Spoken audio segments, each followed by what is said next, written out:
दोस्तों यूट्यूब से मैं साधना आप सबका स्वागत करती हूँ।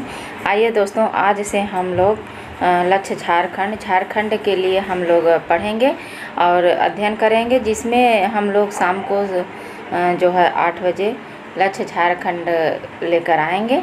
और इसमें सबसे पहले आइए दोस्तों, हम लोग छोटे छोटे वीडियो के माध्यम से समझने की कोशिश करते हैं और जानने की और अपने लक्ष्य को प्राप्त करने की।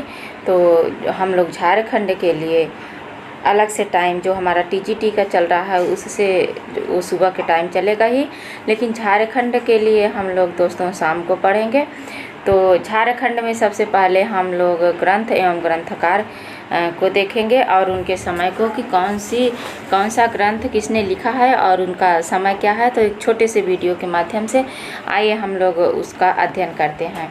तो बिना देरी किए हुए दोस्तों, आइए हम लोग अपने जो है पाठ की शुरुआत करते हैं। सबसे पहले है कि नाट्यशास्त्र की रचना किसने की है? तो आचार्य भरत मुनि ने की है और ईसा पूर्व 2वीं शताब्दी में की है। कब की है दोस्तों? तो ईसा पूर्व के 2वीं शताब्दी में की है।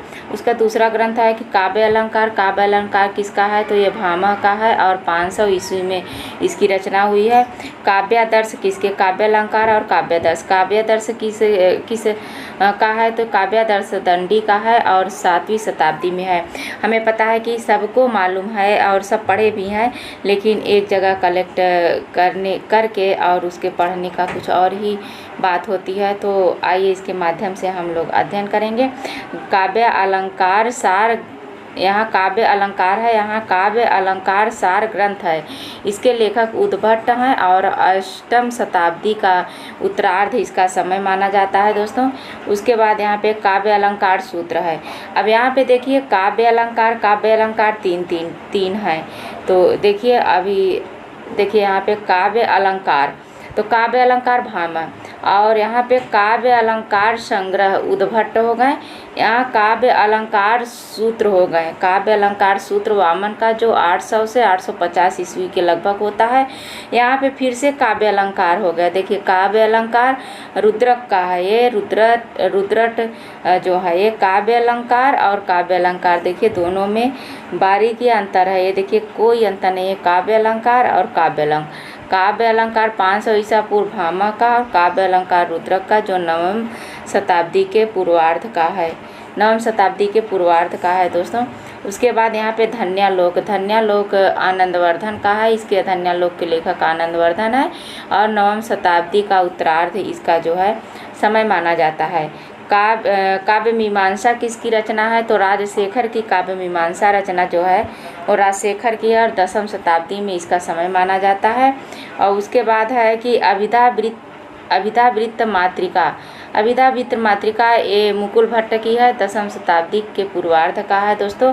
काव्य कौतुक किसकी रचना है? तो भट्टौत की रचना है। भट्टौत लेखक हैं, भट्टौत की रचना है और 10वीं शताब्दी के मध्य में इसका समय माना जाता है।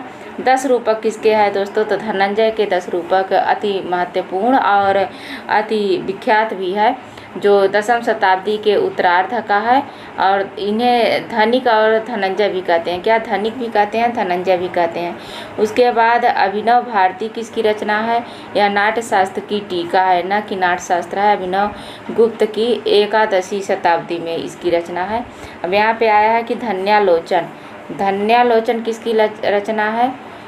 धन्यालोचन जो है, तो धन्यालोचन की एक टीका है जो अभिनव गुप्त की है।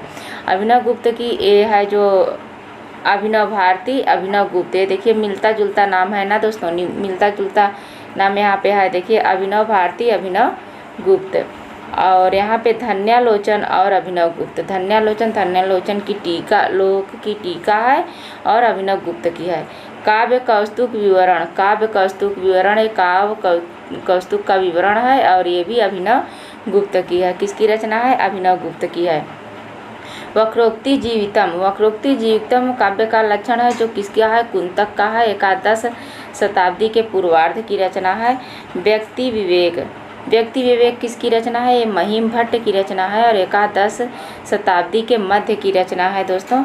उसके बाद यहाँ पर आती है कि सरस्वती कंठाभरण। सरस्वती कंठाभरण जो है राजा भोजराज की रचना है। राजा भोज नहीं दोस्तों, भोजराज की रचना है, जो एकादशी शताब्दी में या तो फिर 1050 ईस्वी के लगभग की है।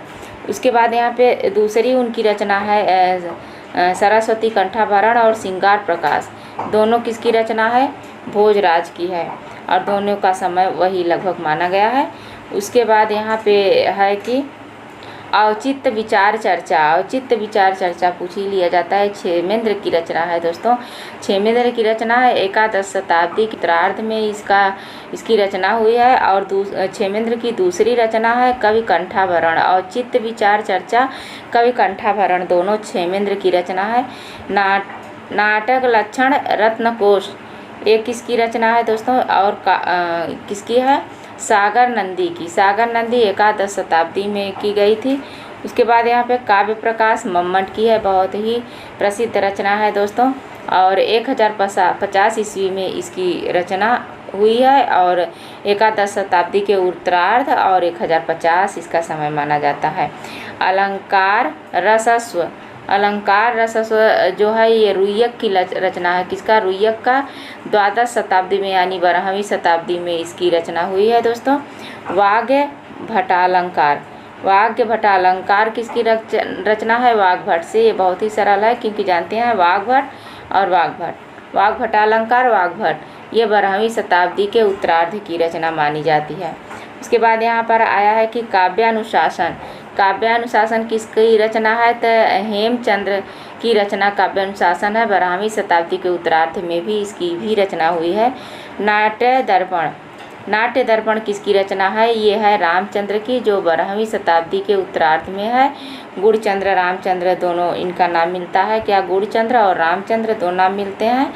भाव प्रकाशन। भाव प्रकाशन किसकी रचना है? ये शारदा तनय की रचना है। किसका? शारदा तनय।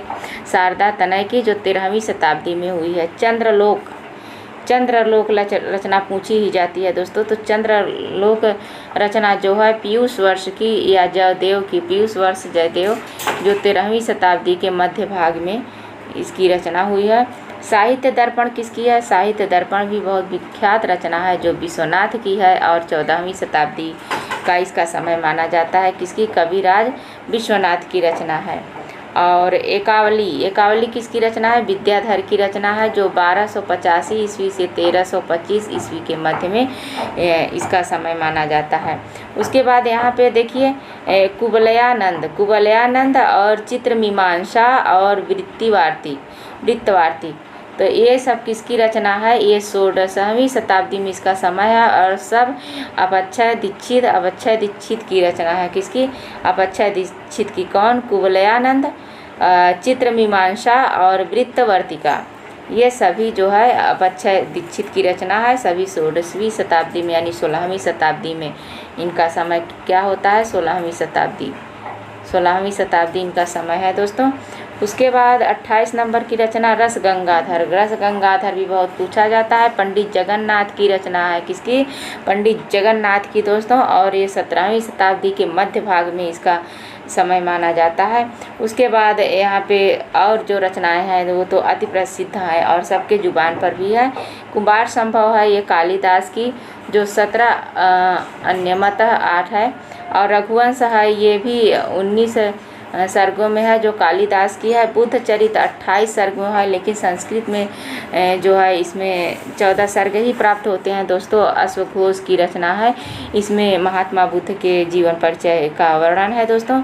उसके बाद सौंदर्य नंद किसकी रचना है? सौंदर्य नंद में 18 सर्ग हैं और अश्वघोष की ही रचना है। और किरात अर्जुनियम जो है 18 सर्ग की है, ये महाकवि भारवी की रचना है। शिशुपाल वधम 20 सर्ग की है और ये महाकवि माघ की रचना है। किसकी? माघ की रचना है। और उसके बाद यहाँ पे है नैषधीय चरितम। नैषधीय चरितम में 22 अंक है। इसमें जो है श्रीहर्ष की रचना है। एक बात और दोस्तों कि किरात अर्जुनियम, ये देखिए किरात अर्जुनियम 18 सर्ग भारवी, शिशुपाल वधम 20 सर्ग और माघ, और नैषधीय चरित 22 सर्ग श्रीहर्ष।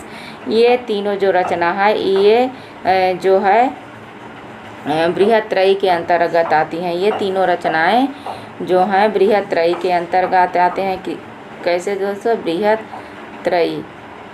बृहत्त्रयी के अंतर्गत आती हैं।